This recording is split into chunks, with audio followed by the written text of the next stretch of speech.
अस्सलामुअलैकुम, welcome back. कैसे हैं आप सब? आप सबको मेरी आवाज़ से पता चल गया होगा कि अल्हम्दुलिल्लाह कोविड से मेरी पूरी फैमिली ऑलमोस्ट समेत सबकी रिकवरी हो गई है। और टाइम लगा मुझे, तो बहुत ज़्यादा टाइम लगा। मुझे तो 2-3 हफ़्ते तकरीबन लगे और फिर गला भी मेरा बैठा रहा, मगर अल्हम्दुलिल्लाह सब कुछ ठीक ठाक है, फिट फाट है। इसी वजह से देर हो गई, मैंने कोई वीडियो लास्ट 2 हफ़्तों से कोई भी अपलोड नहीं की थी। तो अब मैंने सोचा नहीं, अब करना चाहिए। वैसे भी रमज़ान आने वाले हैं, कुछ रमज़ान की तैयारियां भी हैं और कुछ सफाइयां भी हैं। यहाँ पे मैं अपनी गाड़ी की सफाई कर रही हूँ। वैसे तो मैं हर हफ्ते अपनी गाड़ी अंदर से खुद साफ़ करती हूँ और बाहर से जो है वो कार वॉश पे चले जाते हैं, मगर ये कि इस दफ़ा 1 महीना हो गया तकरीबन मैंने सफाई नहीं की गाड़ी में। और रोज़ाना का आना जाना होता है, बच्चों को स्कूल लाना ले जाना, इसके अलावा और बहुत सारे काम होते हैं, ग्रॉसरी, ये सब चीज़ें। तो कार में बच्चे भी बैठते हैं, खाते भी हैं और सामान भी रखा जाता है, फिर उतरना बैठना, तो गंदगी तो आ ही जाती है। और बस यहाँ पे मैं वैक्यूम कर रही हूँ। वैक्यूम करने के बाद फिर मैंने वो जो वॉशिंग पॉट्स होते हैं उसको मैंने पानी में एक डाल के और फिर उससे कपड़े से जो है मैंने इसकी सारा सफाई करी अंदर से। उससे बड़ी अच्छी सी खुशबू भी आ जाती है और बहुत अच्छी तरीके से साफ़ हो जाता है, क्योंकि बहुत बारीक बारीक सी डस्ट होती है ना, वो वैक्यूम में नहीं खींच पाता।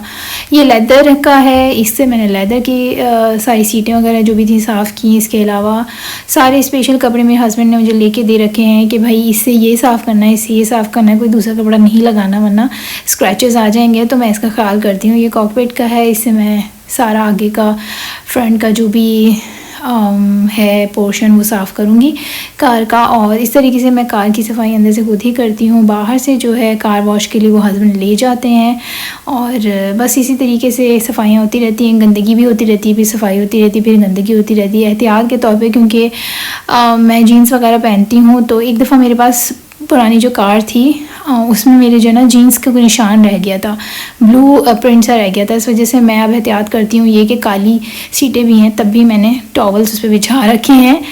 अच्छा, यहाँ ये मैं शेयर कर रही हूँ आपसे जो मैं पाकिस्तान की शॉप से जाके रमज़ान के लिए ख़रीदारी की थी, सामान वगैरह, ग्रॉसरी वगैरह जो मैंने ख़रीदी थी। अच्छा जी, चाय का कप पकड़ लें आप, क्योंकि बड़ा लंबा हॉल होने वाला है। वैसे तो मैं नेक्स्ट वीडियो में टू बी कंटिन्यू करूँगी इस हॉल को। इसके अलावा भी मैंने बहुत ज़्यादा तो नहीं कह सकते, मगर शॉपिंग वगैरह की थी, तो वो आप सबसे शेयर करूँगी इंशाल्लाह। तो यहाँ पे ये मैं लेके आई थी हरा धनिया, इसके अलावा भिंडियाँ भी ली थी मैंने, और फिर ये मिर्चों का अचार होता है, मेरे ख्याल में अचार तो नहीं होता ये वाला तो ग्रीन चटनी है। इससे पहले जो मैंने दिखाया वो ऑयल में डिप हुई हुई चिलीज़ होती है। मेरा बेटा बहुत शौक से खाता है और वो मैं अक्सर लाती रहती हूँ, लेकिन ये ग्रीन चटनी जो है ये मैंने फ़र्स्ट टाइम परचेज़ की थी। इसके अलावा मैंने सृराचा सॉस ली थी और ये हैं जी जलेबियाँ जो मेरे बेटे को बहुत ज़्यादा पसंद आती हैं। वैसे मैं कभी कभी मैं बना लेती हूँ, मगर जब मुझे दिखती हैं बनी बनाई हुई तो मैं ले आती हूँ। और ये मिठाइयाँ थी जो बच्चे मेरे बहुत ज़्यादा शौक़ से खाते हैं, तो क्योंकि काफ़ी दूर है पाकिस्तान की शॉप मेरे घर से और पार्किंग वगैरह का भी बहुत ज़्यादा इशू होता है, मेन सिटी में है। इस वजह से जब भी मैं जाती हूँ तो जो भी ज़रूरत का सामान होता है वो लिस्ट बना के ले जाती हूँ और ले आती हूँ, और फिर 5-6 महीने तक निकल जाते हैं उसमें। अच्छा, ये मिठाइयाँ तो 5-6 महीने तक नहीं रहेंगी, मगर दूसरी चीज़ें जो मैं आपको आगे दिखाऊंगी, ये 450 ग्राम की एक डब्बे में थी मिठाई, और ये तो अल्हम्दुलिल्लाह वो खा लेंगे क्योंकि वो शौक़ से खाते हैं मेरे बच्चे मिठाई वगैरह। और मगर दूसरे सामान जो है मसाले और चाय की पत्ती और इस तरह की चीज़ें जो हैं वो फिर मैं इतनी ले आती हूँ कि 5-6 महीने मेरे आराम से निकल जाएं। अच्छा, वहाँ मैं वीडियो बनाना भूल गई, तो फिर मैंने घर में आके जब सारा सामान निकाल दिया तो फिर मुझे याद आया मैंने वीडियो बनानी है, तो फिर मैंने इस तरीके से छोटे छोटे क्लिप्स बनाए और फिर मैंने इस तरीके से मैं आपसे शेयर कर रही हूँ। अच्छा, ये फ़र्स्ट टाइम मैंने परचेज़ किए पराठे, और ये प्लेन पराठे हैं, इसमें कराची लिखा हुआ था। अच्छा, ये थोड़े से जो हैं मुझे पाकिस्तान में जब मैं रहती थी और वहाँ पे उस टाइम में नए नए फ्रोज़न पराठे निकले थे तो बड़ा पसंद आते थे मुझे खाने, तो वो सोच के मैंने लिए शायद मेरे बच्चों को पसंद आ जाए। अच्छा, इसमें ज़िपर बैग था और इसके अंदर 30 पीसेस थे, तो मैंने ले लिए ताकि सहरी वगैरह में भी काम आ जाए। और इसके अलावा फ्रीज़र में आप फ्रीज़ कर दें तो अच्छे खासे टाइम के लिए भी आपके पास चल जाते हैं, अगर आपने रमज़ान में नहीं यूज़ किए, क्योंकि सहरी में फिर हम लोगों से खाया भी बहुत कम जाता है, तो हम लोग बहुत थोड़ा थोड़ा खाते हैं। पराठे तो वैसे भी नहीं खाए जाते। और ये आलू के पराठे लिए थे क्योंकि मेरे बेटे को पसंद आते हैं, और इसके मैंने 4 पैकेट्स लिए थे। अच्छा, ये मैंने उसी दिन बनाए थे और बहुत अच्छे थे ये मुझे पसंद आए। इसके अलावा ये एक और टाइप के पराठे हैं, ये लच्छा चाय पराठा इस पर लिखा हुआ था। अच्छा, ये कराची लिखा हुआ था तो मैंने जोश में आके ले लिए, मगर ये कोई ख़ास मुझे समझ नहीं आए। इसका भी मैंने एक पीस ट्राई किया था और बहुत ही मतलब नॉर्मल से हैं, कुछ इतने ज़्यादा स्पेशल नहीं है।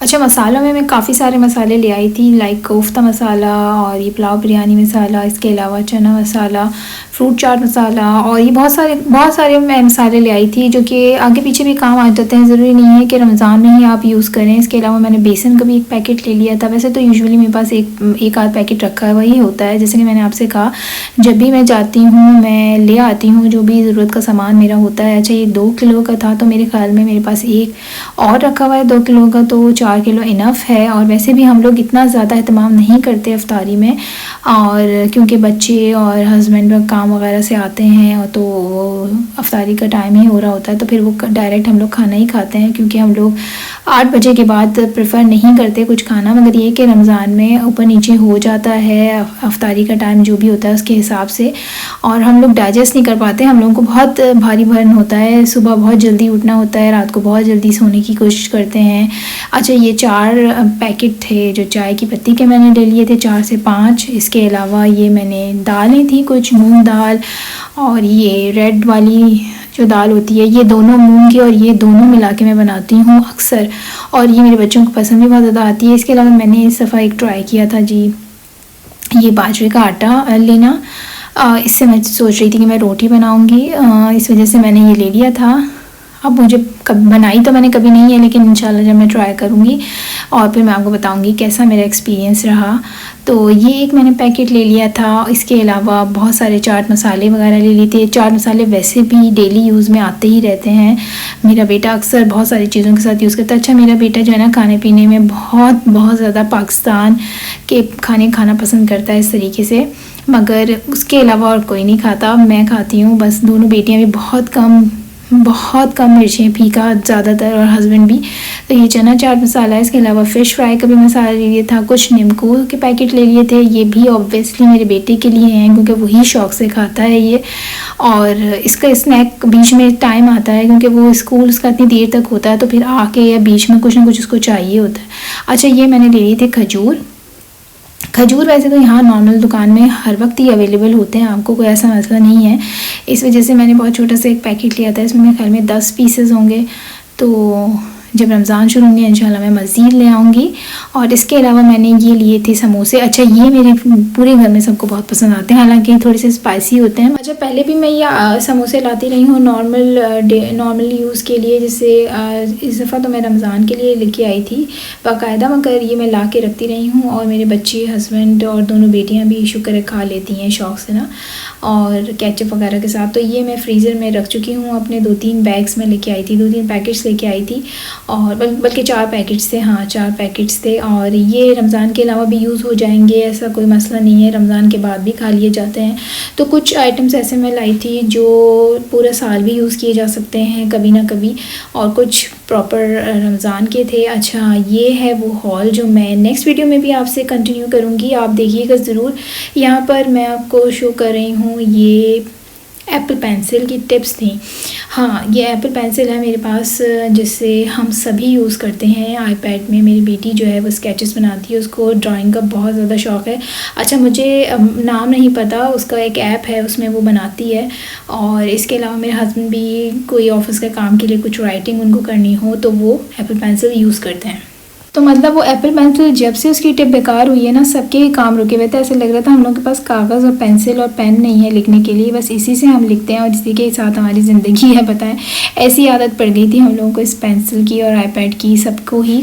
तो यहाँ पर मैं कोशिश कर रही हूँ कैमरे को एडजस्ट करने की। फिर पता है आपको, एक हाथ से तो कुछ खुलता ही नहीं है, कुछ भी अनबॉक्स नहीं होता। तो मैं चाह रही थी कैमरा मेरा स्टैंड पे रख के फिर मैं बनाऊँ उससे वीडियो। किसी हद तक मैं कामयाब भी हो गई, मगर मुझे थोड़ा सा जूम करने में प्रॉब्लम हो रही थी। बहरहाल ये मैंने ली थी टिप्स उसके लिए, एप्पल पेंसिल के लिए, और मैं ज़रूर रिकमेंड करूँगी अगर आपकी टिप्स ख़राब हो गई हैं, आपकी एप्पल पेंसिल की टिप जो है वो काम नहीं कर रही, तो आप ये ज़रूर परचेज़ करें। ये यूनिवर्सल होती हैं और ये अफोर्डेबल भी हैं। मेरे हाल में 14 या 15 स्विस फ्रैंक की आ गई थी और 2 दिन में ही आ गई थी, ऑनलाइन ख़रीदी थी।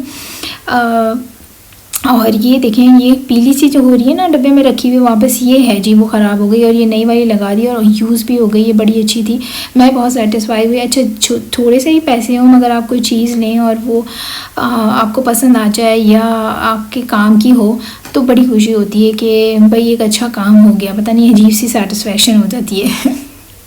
अच्छा, जब भी मैं ग्रॉसरी करने जाती हूँ तो बाज़ार में कुछ ना कुछ सामान मेरा ऐसा होता है जो मुझे लेना ही होता है। कभी किसी की सालगिरह होती है, कभी किसी को कोई तोहफ़ा देना होता है, तो मैं ऐसी चीज़ें बहुत परचेज़ करती हूँ।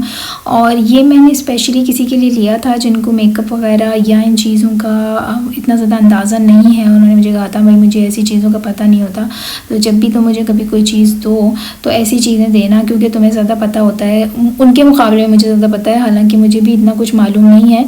तो ये एक नया यूरोप में जो है ना ब्रांड निकला है और मिन्हा इसका नाम है और बड़ा फेमस हो रहा है। ये इसका मैंने टिंटेड मॉइस्चराइज़र लिया था और पहले तो ये मैंने इसका एक शेड जो है अपने ऊपर भी ट्राई करवाया था वहाँ पे जो लेडी थी उनसे, और मुझे जो ना बड़ा अच्छा लगा। इतना उसका अच्छा कवरेज था उसका और बहुत फ्रेश सा लुक हो रहा था। ऐसा नहीं लग रहा था कि आपने बहुत बड़ा केकी या पाउडरी कुछ आपने फाउंडेशन फेस पे लगाया, बहुत सारे होते हैं ना। अच्छा, मैं ख़ुद भी जो है ना जो मेकअप करती हूँ डेली यूज़ पे या कहीं पे ओकेजन पे, तो मैं ये कोशिश करती हूँ मेरी स्किन जो है ना ऐसी फुल कवरेज वाली केक टाइप की ना लगे।